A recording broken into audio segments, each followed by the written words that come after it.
If you want to learn more about effective management, head over to mattsingers.com and sign up for my free management training. Welcome to the Mad Singers Management Podcast from madsingers.com, where entrepreneurs and business managers learn and share. If you like the show, don't forget to leave a review. Hello and welcome to the Mad Singers Management Podcast. Today I'm joined by the man himself, Adam Anderson. Welcome to the show, Adam. Thank you so much. And I do love being referred to as the man himself. That is all I need to make me have a smile the rest of the day. That's fantastic.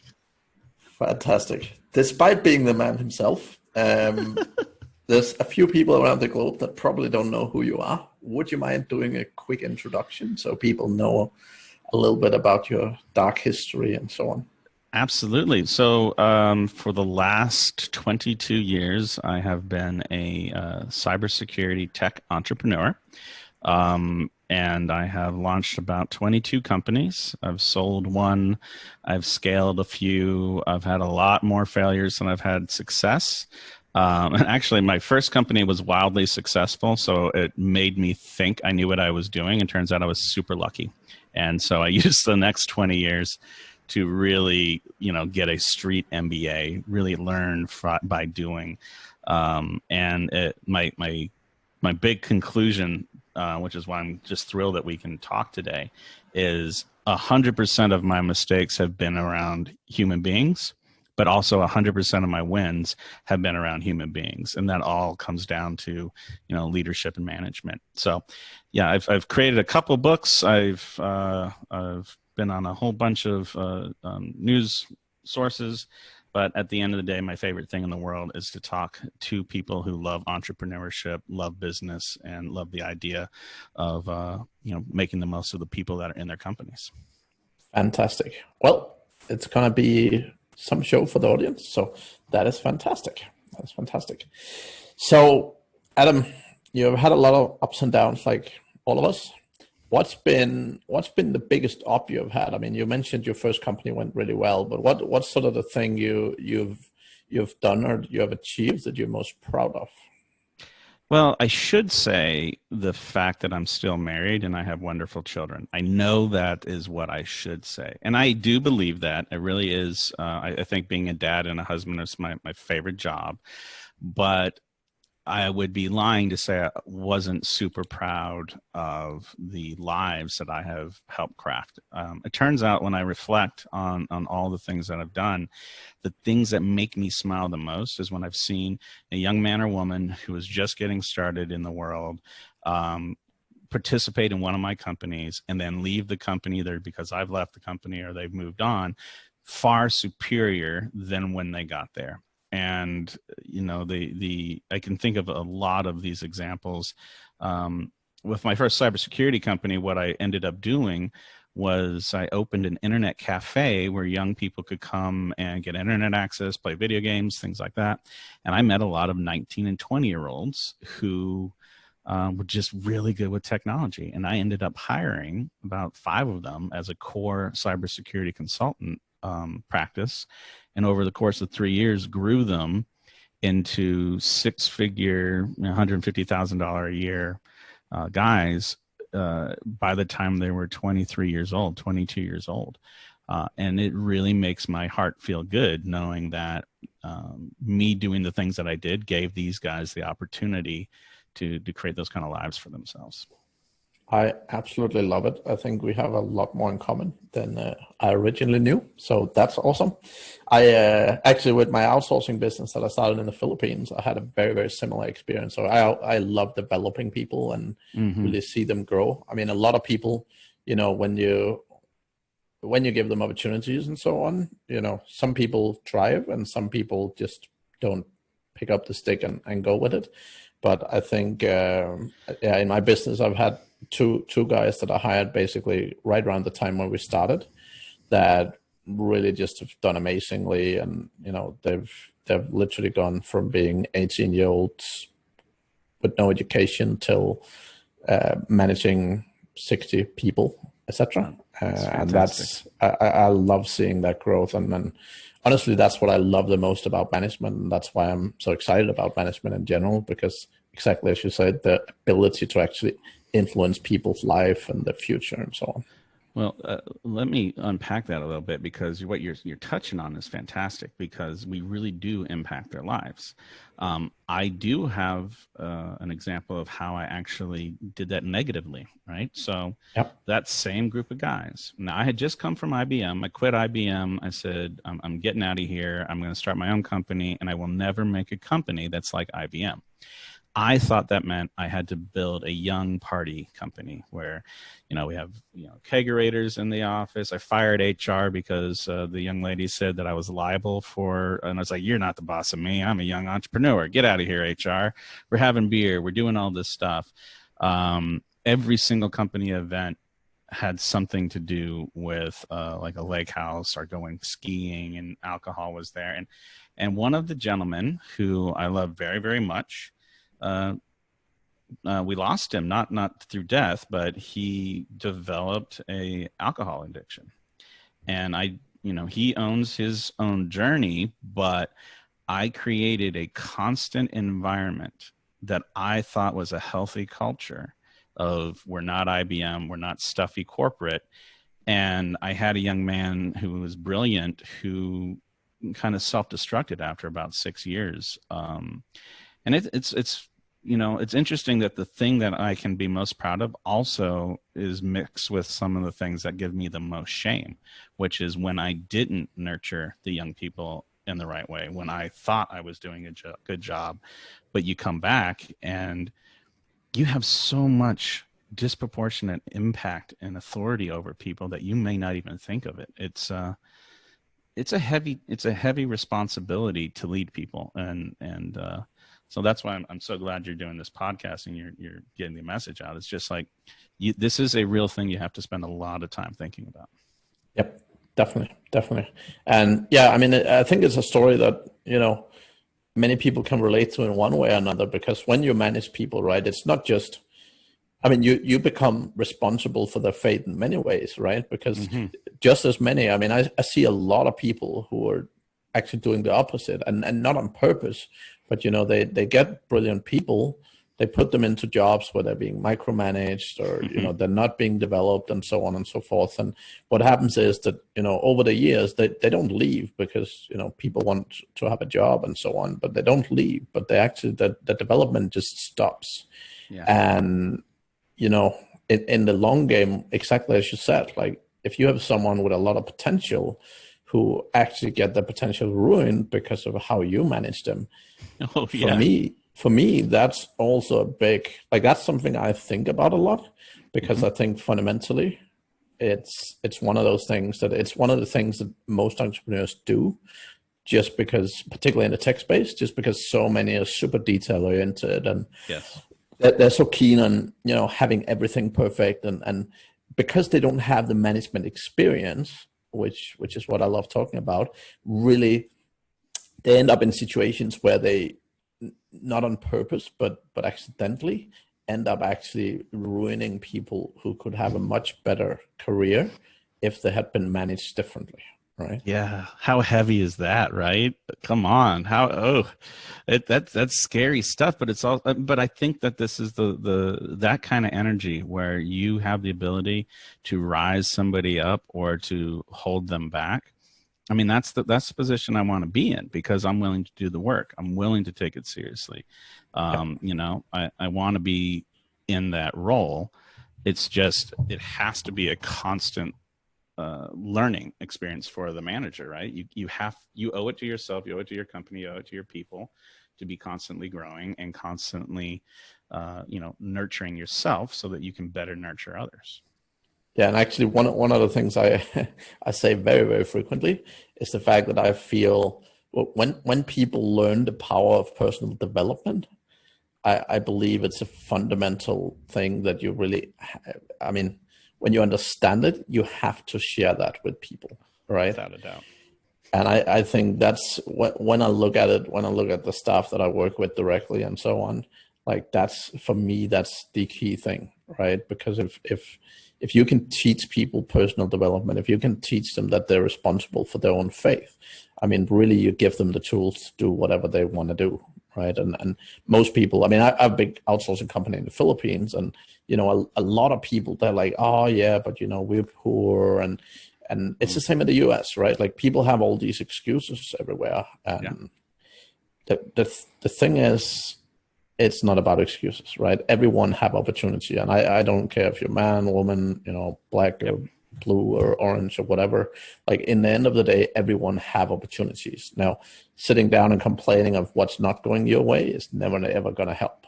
But what is going to help if you actually doing what you can to be the best version of yourself, and whatever happens around you outside that is what it is, right? And that's like you can influence what you do, and anyway, and those are the kind of people we want in our company, right? Exactly. mean, those are the people that you can build empires with. It's the ones that you have to drag up the hill, and I guess there's a perception issue there as well with the manager. Am I teaching somebody or am I dragging somebody? Because sometimes we can over nurture, and I know that when I've had companies that grow, I have put people I really, really loved into leadership positions only to realize that I took them right away from what they were good at. Right? Okay, you're a fantastic cybersecurity technician and project manager. You should also now be a manager of human beings. Oh crap! You literally have none of those skill sets, and I just put you up to fail. There was a joke that if you want to get fired, have Adam put you as a president of one of his companies, because without fail, I would set these guys up, and in a year they wouldn't be producing, and so I would go and mess with things.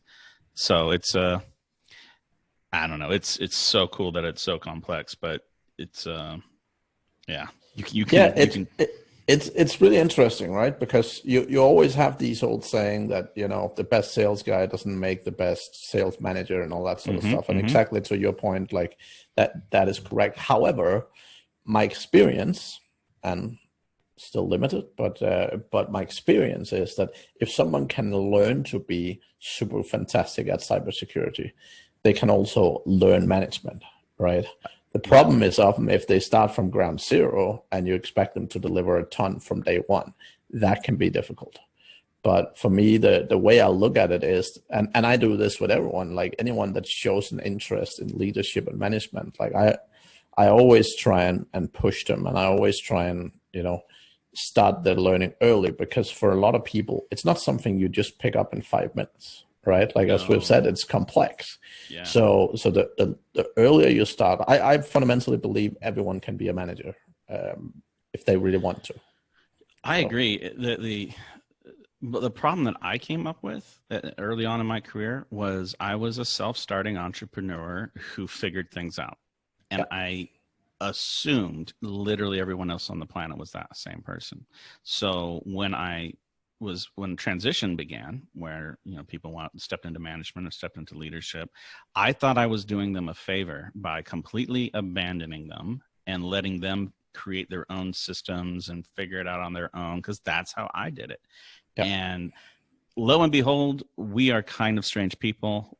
Not everyone is programmed like an entrepreneur or a business owner, and it was a real eye-opener that how people learn management and leadership really is a unique journey for each person. And that's why I like going back to your comment around self-awareness, is that when they begin to do self-work and really but the punchline is, if you don't give that person enough time and you don't nurture them in the right way, you can set them up to fail and set up your company to fail by moving too quickly. Yes.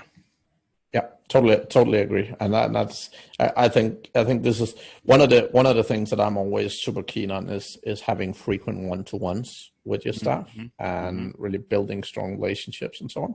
And I think fundamentally, I mean, that like getting in early and really looking to people and in terms of performance, but also really just building that strong relationship with them, from my experience, is one of the best ways to actually build that sort of future situation where people are performing and they are delivering and they learn the things they need to learn and so on. But it's definitely not easy. It's definitely not easy, but that's why it's fun. Absolutely. As they say, if anyone could do it, they would.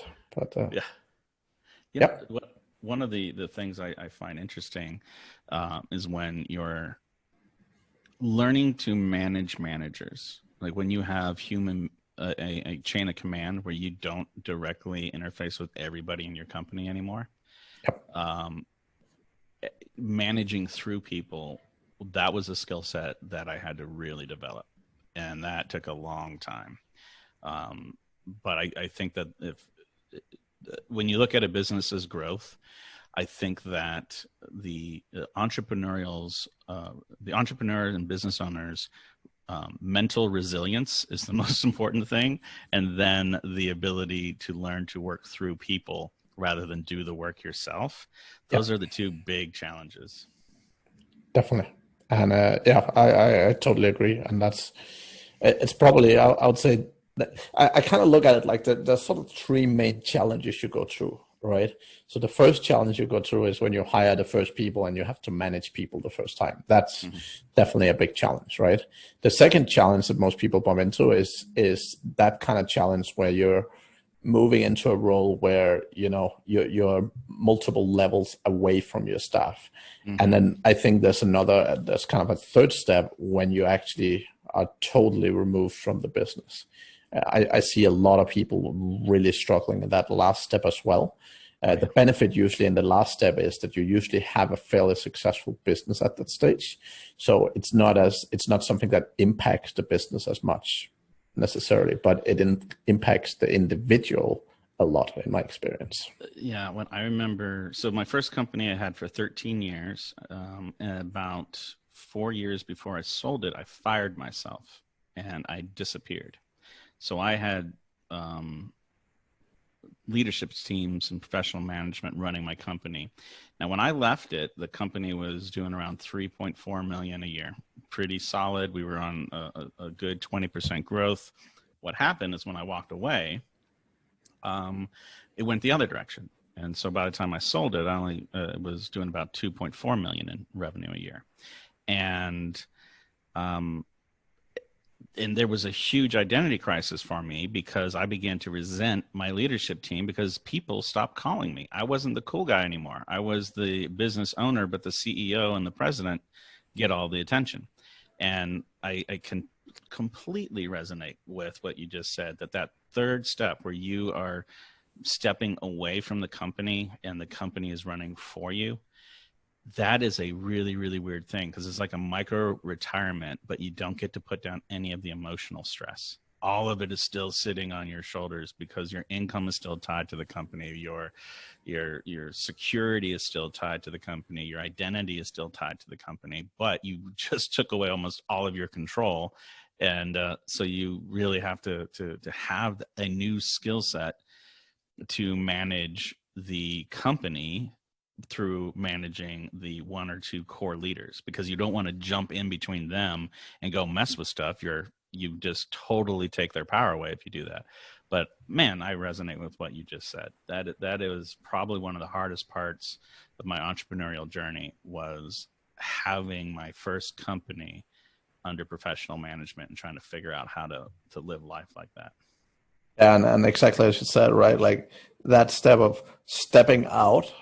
And then, like, I see so many people who try and do it and they keep stepping back in, they keep jumping back in. And even if they're technically only board or they're only owner, but they have a CEO, like they keep jumping in and not just at the high level, like they keep fucking jumping in and pardon my language, they keep jumping in even at, some lower level stuff. And they're like, very often exactly as you said, what happens is they have way too much time on their hand. They're sitting twiddling their thumbs and they're like, oh, I could do something. I could look at this and I could look at that. But you need to be so disciplined because exactly as you say, if you keep going back in, you're basically just eliminating the real responsibility you have given to people. Right?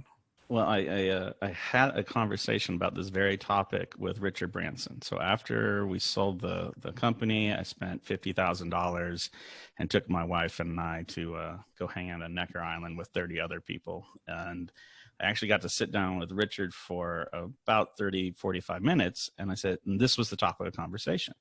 It's like, Richard, you have a lot of companies. I have companies, but less.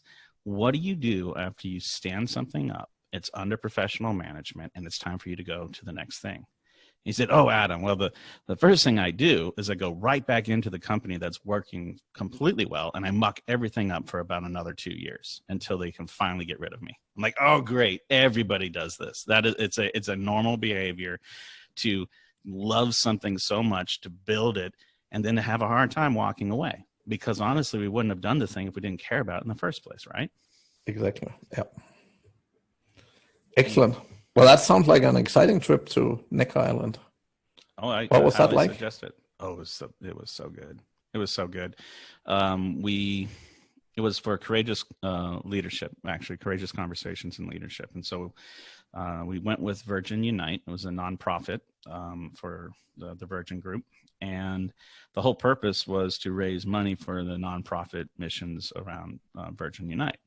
But they had amazing speakers. So I got to listen to Martin Luther King III talk about loving people who hate you. I got to listen to President Santos of Colombia talk about how he won the 2018 Nobel Peace Prize, which is an amazing story. Fun fact, I later played beach volleyball against a former president of a country and did my very, very best to spike the ball on him. But that man is wily and he is fast, and I am not as good as I thought I was. So anyway, that is a different story for a different time, but it is fantastic.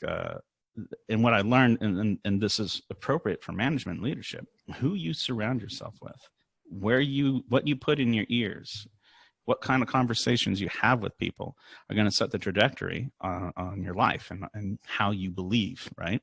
And so to me, there's nothing more important than continuously upping my game, hanging out with people who've been there, done that, who've had, the war stories, and sometimes literally the war stories and the scars, to say, this is how me and a group of other human beings did this amazing thing.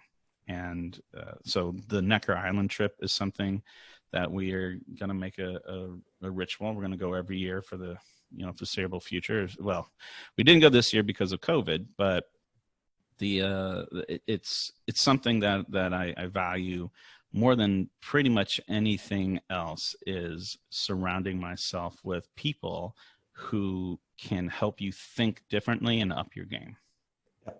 Yeah, I love it. And I mean, it's so common, right? You see so many people talk about it. And I think the challenge for entrepreneurs is that I think most entrepreneurs and smaller business owners, at least, they don't, like, they understand networking and so on, but they, like a lot of people, they don't get how to do it. Like, they don't get how to build the relationships and so on.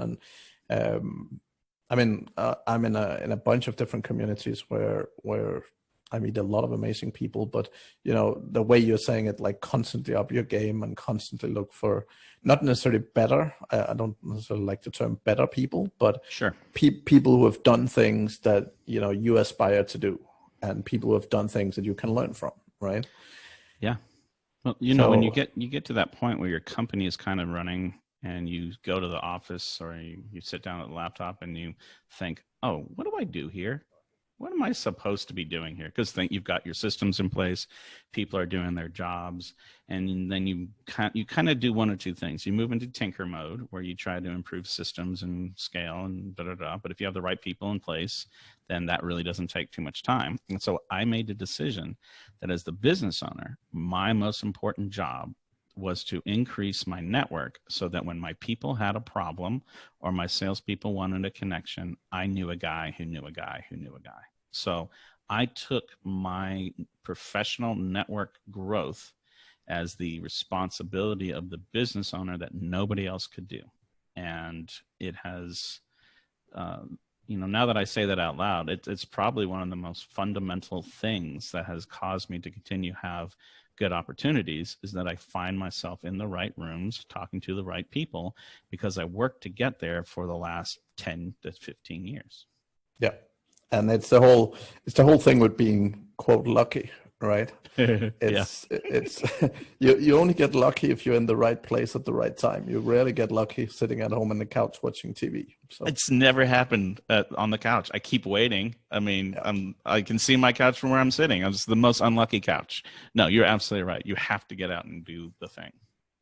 And it's super relevant as well for me. Like I built my coaching business. I literally have no marketing skills and I suck at sales and all that good stuff. But I literally built my coaching business just on the back of networking, right? Yep. Like I learned early on, like I learned management very early, but I really caught on to the fact that, you know, if you want to grow in a company, you need to network, right? It's what business is around, even in like corporate companies. I spent many years with IBM, for example, right? And I think probably in 6 years, I probably had ended up doing 7 different jobs because, you know, right.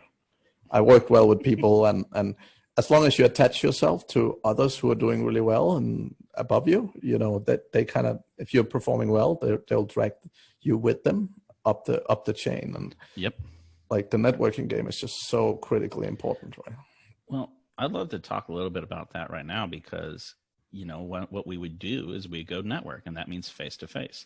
And networking opportunities while travel is locked down, and so it doesn't really happen. So I have figured out a trick, and the trick is I have gone out and joined nonprofit communities as board of advisory, or I'm serving communities that are doing things, and I've replaced the typical networking I was going to do with becoming attached to a group where I wanted to network with the board of advisors and boards of directors. So for my example, I joined a nonprofit called Space for Humanity, and everybody who I would want to network with are on their board of advisors and board of directors, and they're doing really cool things. And you know, I got to watch the Mars launch on a Zoom call with you know, a couple of astronauts and Bill Nye the Science Guy because I volunteered my time, and that got me into cool networks. So,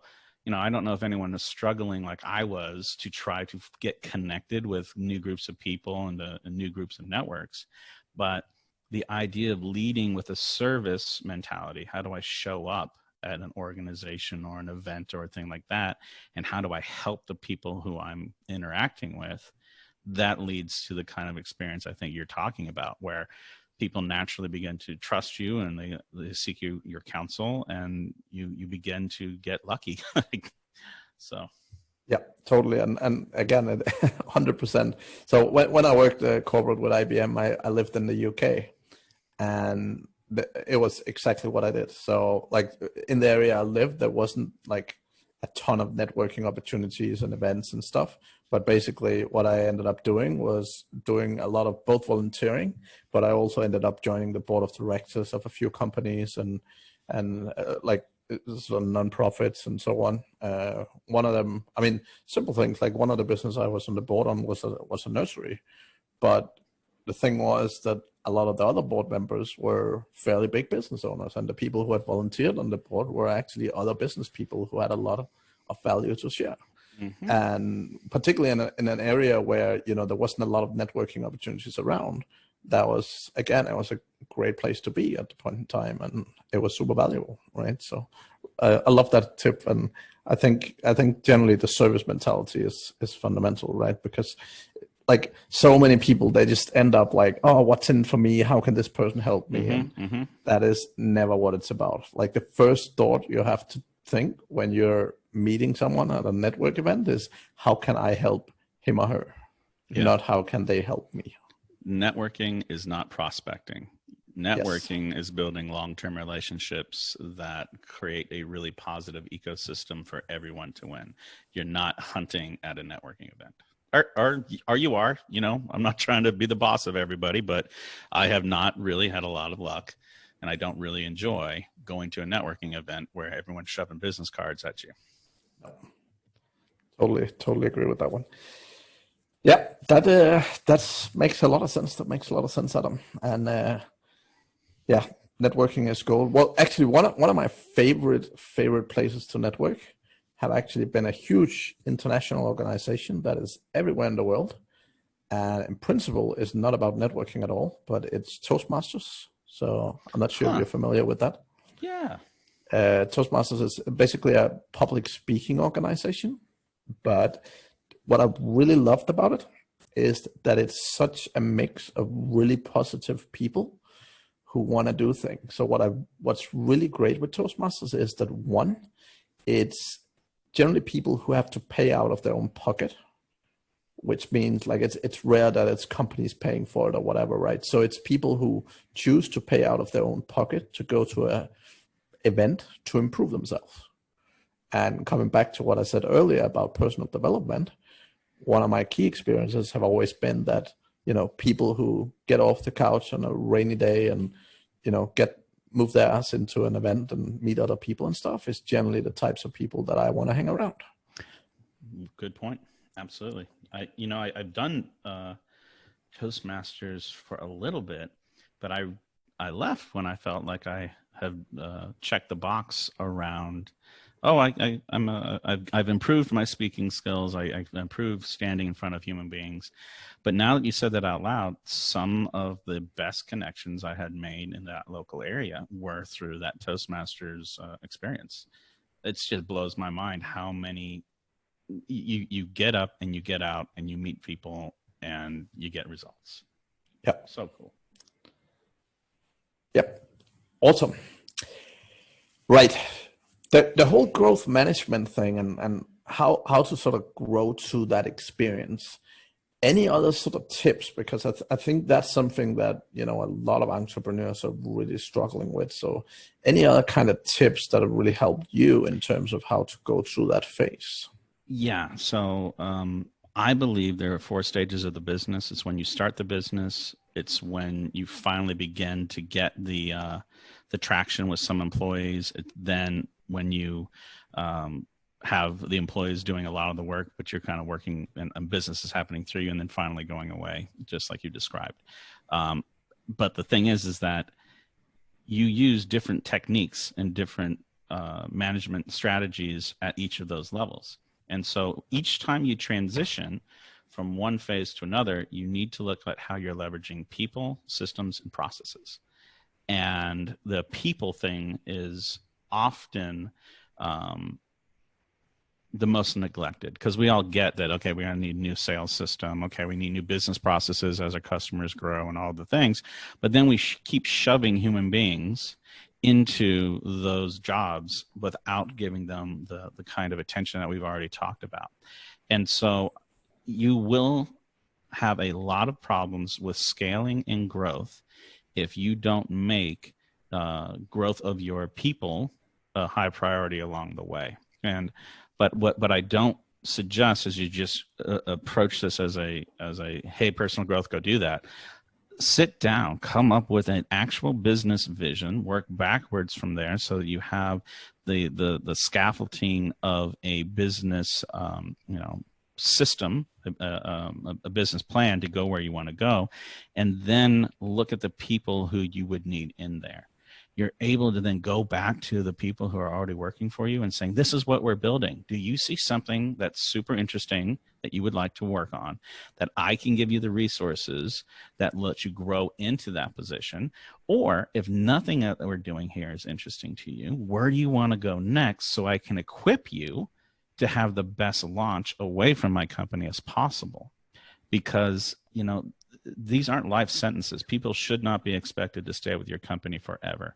And I think that if they're giving you the time and the energy and really putting in the work to help you go from phase to phase to phase, that you have the responsibility as well to help them launch into their next thing. But the where this all falls apart is if you're not on the same page and you're not having conversations. And so if you as the business owner don't have some kind of vision of where you want to go, you're just stumbling through business, and that ends up harming a lot of people, and including your pocketbook. You just don't realize the growth that you should moving from phase to phase if you don't take this management stuff seriously and you don't share the vision with the people who you're supposed to be working with. Yep, totally agree. And I think, I like the way you put it, because it is really that critically important, right? And it's always one of these things that people are like, oh yeah, we'll do that later, but later never appears, right? Right.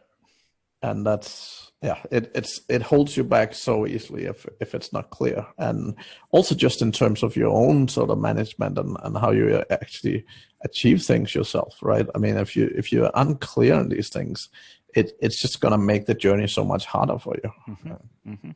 Yeah, I always say, hey, adopt some system. I don't care what it is. I don't care, but having, it's okay to not know what to do.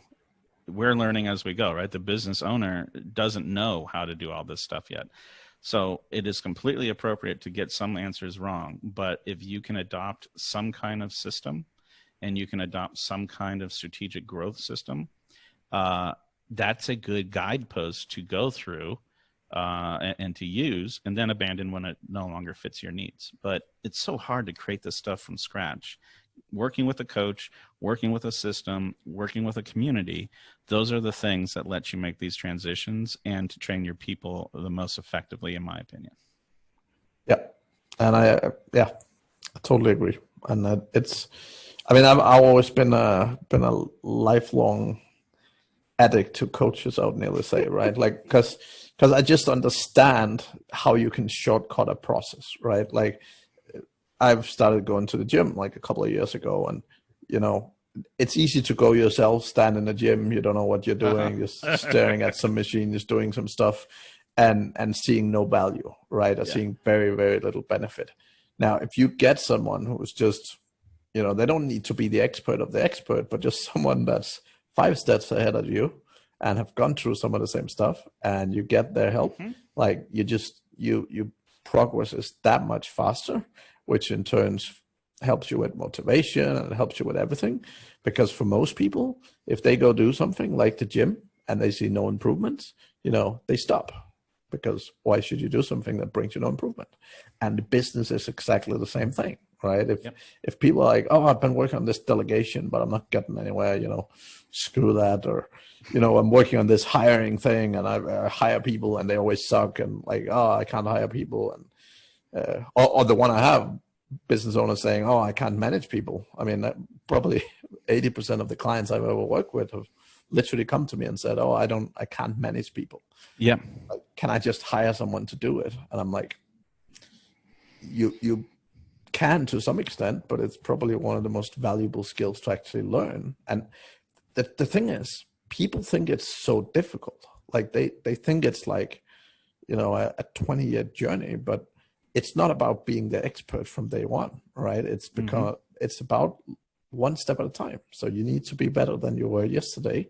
And if you keep learning, if you keep growing, most people really grow into loving management, right? Like a lot of people and it's typical, because if you don't know and you're not getting good results, it's hard to like something. But when you actually start learning, when you start understanding, and you start seeing results, then it becomes so much more fun to actually do it, right? And most people end up in situations where they love management, because just like you and I have just said, right, it's really fulfilling the way you can impact other people's life, and majority of human beings really enjoy that. It's so good. 100% agree. Excellent. Adam, before we finish, anything else that you really think would be super valuable to share with the audience? Honestly, I feel like we have dropped a lot of wisdom right now, and I want to give their brain a rest. Sounds good. Because you're right. This is such a complex but wonderful thing. I guess my last little piece of wisdom here is the journey isn't pass or fail. If you get 1% better every week at leadership, it returns 10% more value. It is very, very important to give yourself time to become a good leader, a good manager, just like you're giving other people time to become good leaders and good managers. And the return is disproportionate to the effort you put in. It is literally the best way to scale your business is to work on your management and leadership skills. Yep. Couldn't agree more. Now, Adam, if people are desperate to reach out to you and talk, what's the best way to do that? Well, I recently deleted my TikTok account, so you can't get me through TikTok. But you can find me at adamandersonceo.com. That's where I do most of my digital transformation work. That's where our fund is located out of. So when we're looking at mergers and acquisitions, and that's where we do a lot of our ideation work, where we help folks think about business. But yeah, I would love to chat with anybody. We've got a form there if you would like to reach out. That's adamandersonceo.com. Fantastic. Adam, it has been an absolute pleasure to have you on. So thank you very much for generously giving your time up for this. And yeah, amazing. Thank you. Amazing I really enjoyed it. Really enjoyed it. Thank you so much. Excellent. Have a great time. And for the audience, we'll be back again next week. I hope you enjoyed this week's episode. Thank you for listening to the Mad Singers Management Podcast. Please leave a review. It means the world to us. You can also learn more about management at madsingers.com.